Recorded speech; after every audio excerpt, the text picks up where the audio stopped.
গত ৪ ডিসেম্বর হায়দ্রাবাদে আল্লু অর্জুনের পুষ্পা টুর প্রিমিয়ারে ভক্তদের হুড়োহুড়িতে পদপিষ্ট হয়ে জ্ঞান হারান ৩৯ বছরের রেবতী ও তার ছেলে।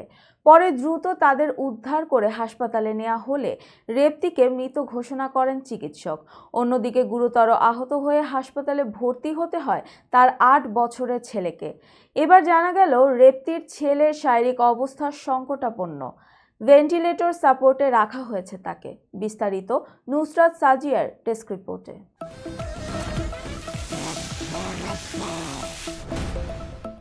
বর্তমানে হায়দ্রাবাদের KIMS কাডার্স হাসপাতালে চিকিৎসাধীন রয়েছে শিশুটি।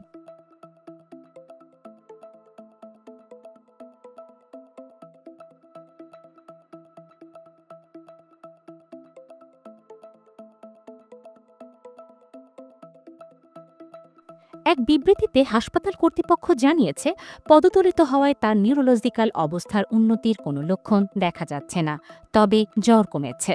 Hyderabad city police commissioner CV আনন্দ শিশুটিকে দেখতে হাসপাতালে গিয়েছিলেন। মূলত পদদলিত হয়ে শিশুটির মায়ের মৃত্যুর মামলার তদন্তের অংশ হিসেবে হাসপাতালে গিয়েছিলেন তিনি।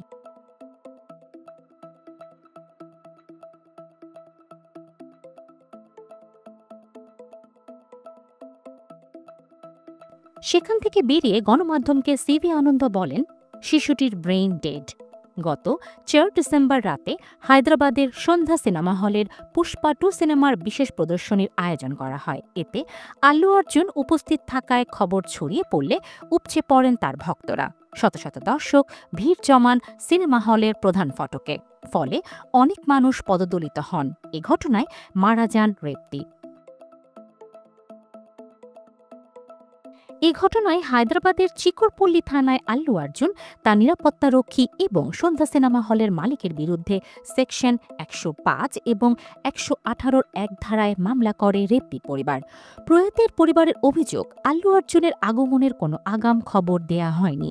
প্রেক্ষাগৃহের পক্ষ থেকে নিরাপত্তাজনিত কোনো ব্যবস্থাও নেওয়া হয়নি। এদিকে রেবতীর মৃত্যুর পর সামাজিক যোগাযোগ মাধ্যমে শোক প্রকাশ করেছিলেন আল্লু অর্জুন। পাশাপাশি শিশুটির চিকিৎসার দায়িত্ব নেওয়ারও ঘোষণা দেন তিনি। শুধু তিনিই নন, রশ্মিকা মান্দানাও রেবতীর মৃত্যুতে গভীর শোক প্রকাশ করেছিলেন। রেবতীর পরিবারকে ২৫ লাখ রুপি আর্থিক সাহায্য প্রদানের ঘোষণাও দেন আল্লু অর্জুন। অন্যদিকে রেবতীর মৃত্যুর ৯ দিনের মাথায় গ্রেফতার হন আল্লু অর্জুন।